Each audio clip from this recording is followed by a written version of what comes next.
watch newscast.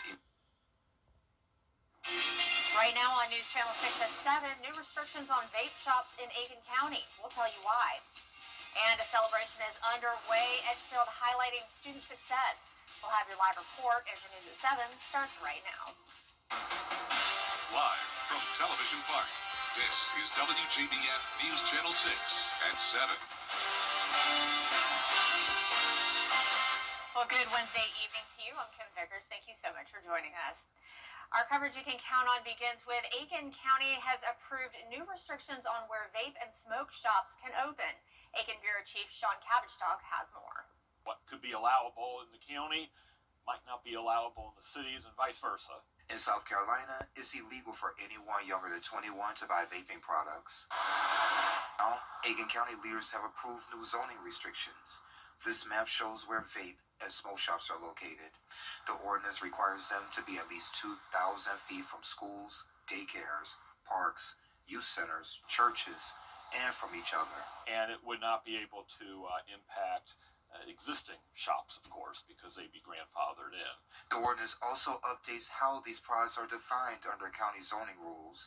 The Planning Commission consulted multiple stakeholders during the process. The main driver was from the educational side, but the Planning Commission went through our staff to get the information that they thought gave them a good ordinance to send to council. The push comes after school leaders asked the county to step in. Several months ago, we had a presentation from one of the principals, one of our high schools, with a letter signed by all of the principals of the Aiken County high schools, requesting Aiken County to make some changes to our zoning ordinance. Enforcement will fall under code enforcement. Violations are considered misdemeanors. The ordinance applies only in unincorporated parts of Aiken County, not inside city limits. This is to try to limit the accessibility of these products to teenagers and high school students and younger who may be tempted to use them. The ordinance was approved unanimously Tuesday night. In Aiken County, I'm Aiken Bureau Chief Sean Cabbage-Talk, WJBF News Channel 6. Officers making an arrest in a deadly shooting in Aiken County. 37-year-old Daryl Hogan is charged with murder in the shooting death of Bobby Johnson. Johnson was found dead Monday night at the Circle K on Jefferson Davis Highway. Hogan is being held in the Aiken County Detention Center. And 3 people are in jail accused of being associated with a gang. Investigators raided 2 homes in Augusta and 1 in Grovetown last night. They say they found nearly 30 pounds of marijuana, methamphetamines, and other items used in gang activity. They say they also recovered more than $200,000 in cash. Mikhail Williams and Kareem Butler are facing drug charges. Deontay Cannon is also facing drug charges, and he's also charged with taking part in street gang activity. All 3 are being held at the Richmond County Jail. An Aiken man lost his childhood home to a fire, but he believes it could have been prevented. It happened last week at Foreman Floyd Road in the Petticoat Junction area. Pat Hayes says this adds to a series of hard times he's faced over the last few years, including the passing of his mom and a car accident that forced him to relearn how to walk. Part of his frustration is with the Silver Bluff Volunteer Fire Department, which is right across the street from the house. They need to be reevaluated or something, because there's no way else they can serve anyone else in this community if they can't put out the closest residents to their beauty. The memories of my grandmother, my grandfather, house, they stayed here, my mother stayed here. Now they are all gone, and all the memories gone with them. The fire department is responding, expressing their sympathies to Hayes and calling on community support. Friends of Hayes have now set up a GoFundMe page, which you can find at WJBF.com. And it's time now for a quick check of your forecast with Chief Meteorologist Jenna Petracci. Jenna, it's not going to be as cold for Christmas as many of us would like. Yeah, I know. The cold weather came a little too early. It's actually still fall right now, and the first day of winter is coming our way on Sunday. But ironically, it's going to start to warm up in time for the new season. So let's start out, though, with a look at our Terry Lambert Hyundai Skyview Cam in North Augusta. Beautiful view, as always, of the Christmas lights at the ballpark. And we do have mostly cloudy skies. So today's almanac doesn't show any rain, but we definitely have the cloud cover move in. We started out at 27 degrees, 10 degrees below average, but our high temperature was actually above average. We made it to 64 this afternoon, so it's much warmer across the CSRA than it was last night, especially down down in our southern line counties. 17 degrees warmer in Wrightsville, so a lot of us still in the 50s. Aiken, you're at 49. Augusta right at 50, 55 in Evans, 56 in Millen. Wrightsville, you're at 55, 53 in Lincolnton, and 51 in Saluda. Dew points are climbing. We're going to start to see more moisture move in. It's already cloudy, like I mentioned, and then by tomorrow, we'll start to see some rain. Winds are very light, only up to around 4 miles per hour, and you can see here on satellite and radar, we definitely have a good bit of cloud cover around.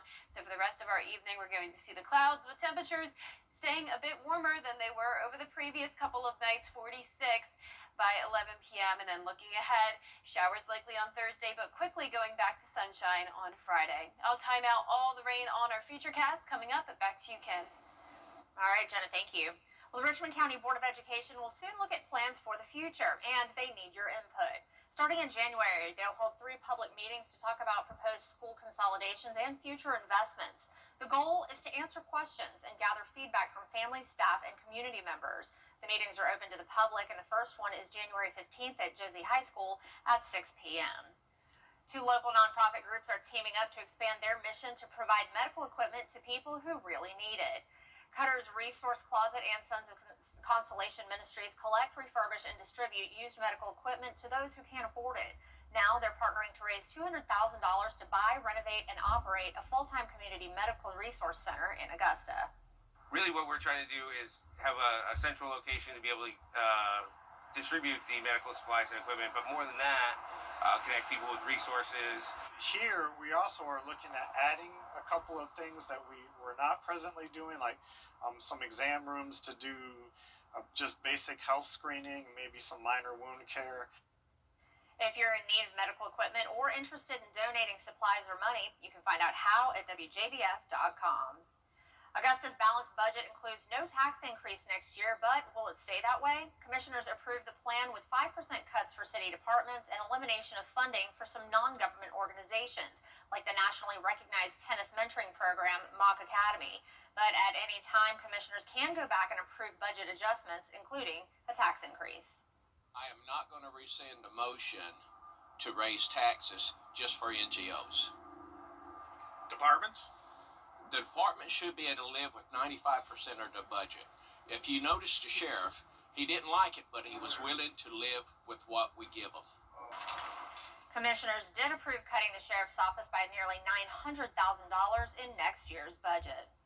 As the year comes to an end, Edgefield County is celebrating its students, including Strom Thurmond High School's big football championship victory. On the Square is taking place in downtown Edgefield, which is where we find Francis Floresta. Francis, tell us more about what happened tonight. Hey, Kim, it certainly was a party here tonight as Edgefield County celebrated the academic and athletic successes of their students. It's a lot of amazing achievements to see what all these students have done. Strom Thurmond High School brought home their first state title since 2005, so it's been 20 years since they even won the state championship. And Meriwether Middle School's mock trial team finished at the state as state runner-up. Then Johnson Edgefield Trenton Middle School is celebrating its victory as the champions of the South Carolina Bar Association Middle School mock trial competition. Yeah, it's really one of those evenings where we can come together and celebrate the symbiotic nature of our relationship with our community and with our families. We have Meriwether families that will be here tonight. We have families from Johnston, Trenton, Edgefield, the entire county. And so we're just really looking forward to celebrating that academic excellence and the athletic excellence as well.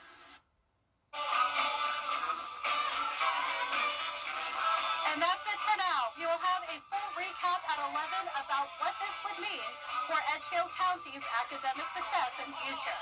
Live in Edgefield County, Francis Floresta, WJBF News Channel 6. Coming up, South Carolina lawmakers are pushing new bills to update the Move Over law. What this means for drivers, those details when we return.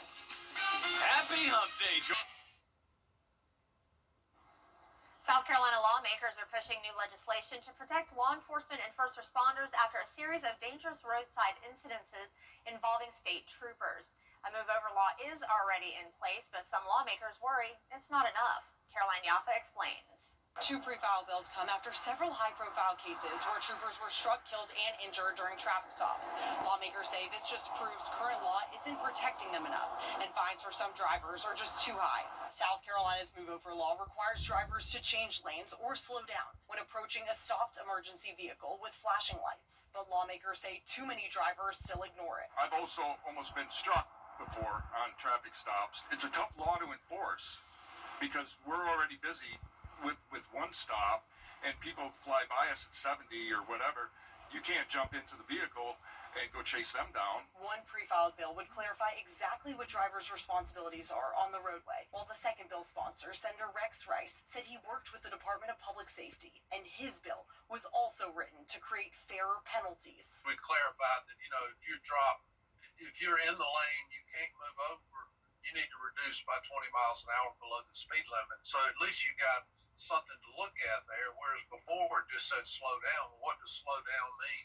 Rice says some drivers receive very high tickets even when they slow down.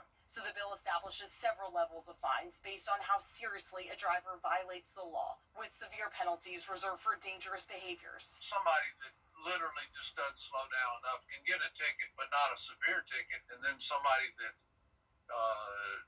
just totally ignores the scene and goes in there and kills somebody has a severe penalty for it. David Larson is a former police officer, and he says having experienced this firsthand, he thinks tougher penalties for drivers are the best ways to keep officers safe. Increased fines and maybe jail time and longer suspensions of your license. If you lose your license for a year, okay, if you're stopped for this, how about a year? After several incidents, the Department of Public Safety held a 5-day enforcement effort in September, issuing over 2,300 citations and 554 warnings. Officials say the numbers show many drivers still fail to slow down or move over, which puts first responders at risk. In Columbia, I'm Caroline Yalfa. The number of measles cases in the South Carolina upstate keep going up. The latest numbers released by the South Carolina Department of Public Health confirming 9 new cases since last Friday, bringing the total number of cases reported this year to 138. Medical experts are concerned, especially with so many Christmas programs and the holiday just a week away. Biggest suggestion is if you have an infant under 6 months of age, I probably would say don't go to a public event unless you know that everybody's vaccinated appropriately. 127 cases of the 138 were not vaccinated. 5 of the new cases were reportedly at Way of Truth Church in Inman. 3 live with someone with measles, while another exposure is from a neighborhood contact. And 44 students from Berry Shoals Elementary are in quarantine. Rain moves in tomorrow, but we'll be back to sunshine on Friday as temperatures start to warm up as we approach Christmas. I'll have your full Vapor 6 forecast when we return.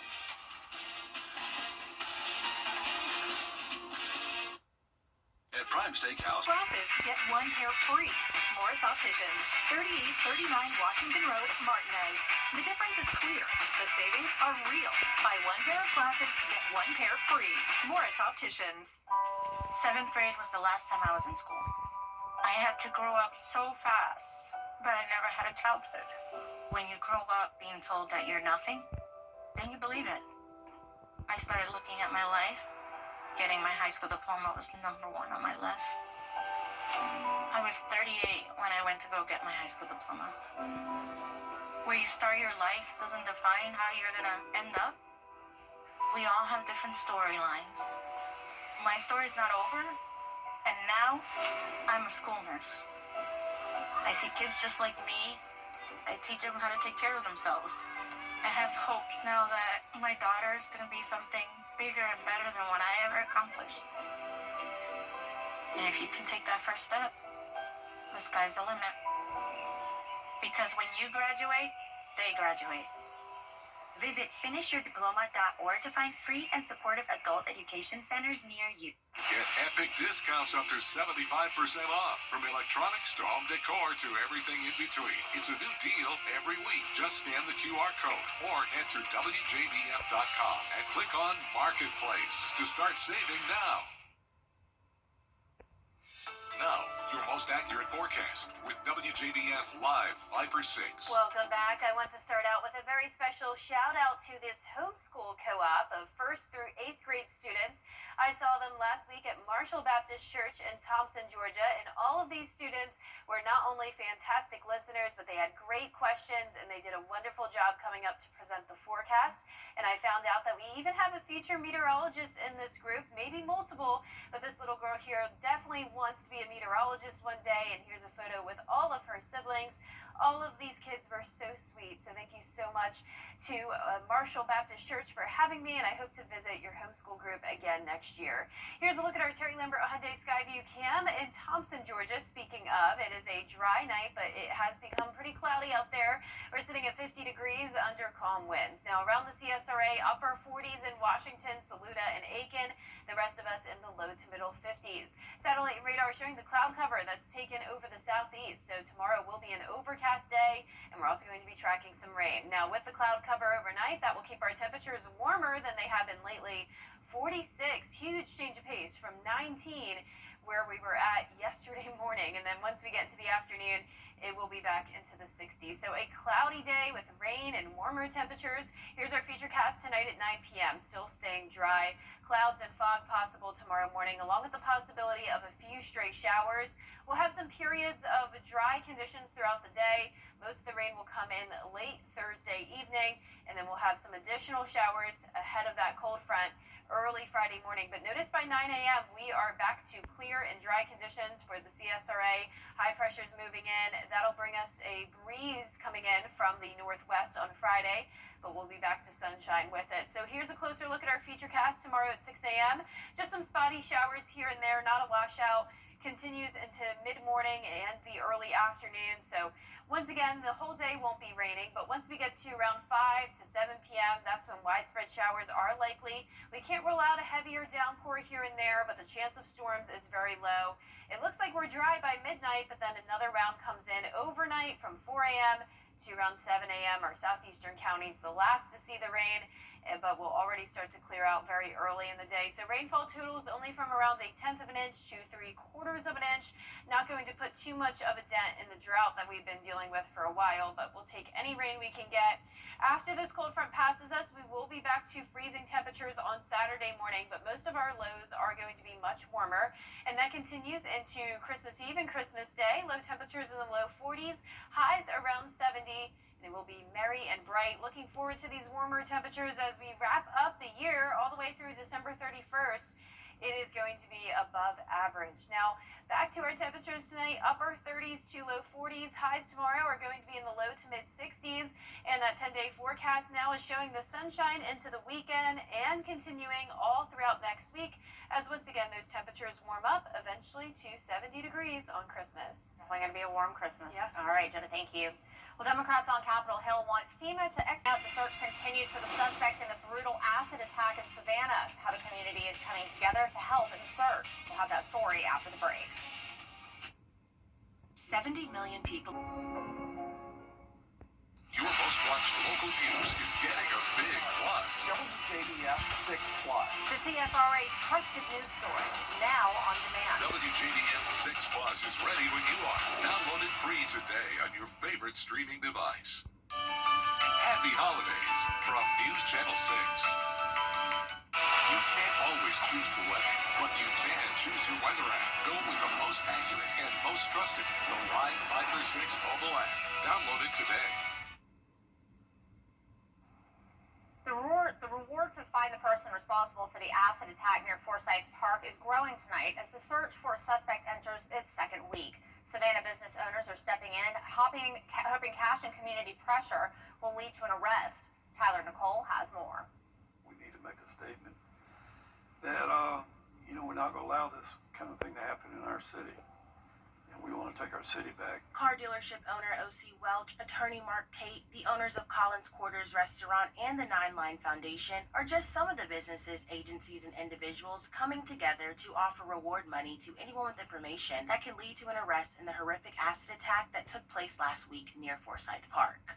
I think it's important for all of us in the community who've thrived because of this community that we stand up and deliver a clear message to wrongdoers like whoever did this horrible thing, that we're not going to put up with it. The reward money is currently at $67,000 and counting. They say money is a great motivator in encouraging people to come forward. Tate says it is time for everyone to get involved. When there are unbelievable attacks like this, it's because there's a notion that a criminal element will be tolerated. And so the message has got to be clear. We're not going to have this here. We have seen our city develop into the wonderful city that it is in the last 30 years, and we're going to keep that. And it's the business community that's profiting from it, and it's time for us to get together and stand up. When it comes to crime, we should do the right thing. When it comes to anything, we should do the right thing. That's not happening in Savannah. Coming up, Santa's having fun in the snow. We'll have that story after the break. Up online at GeraldJonesHonda.com. Your most watched local news is getting a big plus. WJBF 6 Plus, built for the way you watch. The CSRA's trusted news source, now on demand. Live by First 6 weather when it matters most. Stream at any time, anywhere. Plus, it's totally free. No subscription required. WJBF 6 Plus is ready when you are. Download it free today on your favorite streaming device.